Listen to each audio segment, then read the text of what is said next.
Nii et aga kui sinna on elamine või suvila või midagi muud asutatud, siis on vaja ka ligipääsu.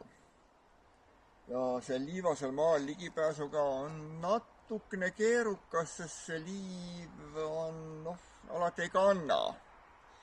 Ja siis on vaja natuke seda teed tugevdada ja kõige lihtsam asi seda tugevdamiseks saab, kui see kiiresti kätte on selline väike paekruuse, mida Eestimaal ikkagi veel jätkub, enne kui see kõik on selleks Rail Balticuks kokku veetud. Seni veel on seda odavalt saada suhteliselt. Ja nüüd tuleb välja, et siin see paekruus ei olegi sellises kohas see kõige parem asi, sest ta on mõnes mõttes vastand sellele siinsele maastikule, siinsele elustikule.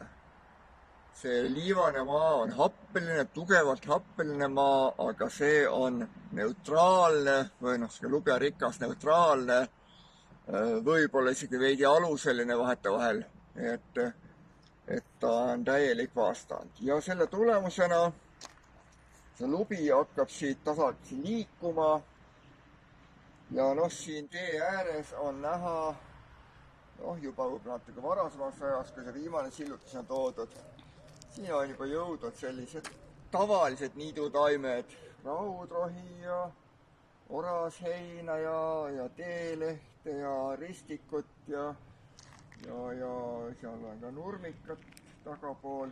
Nii et tuleb selline tavaline rohi, hakkab siin peal kasvama. See lubi on väetiseks ka mändidele, mis hakkab palju paremini kasvama.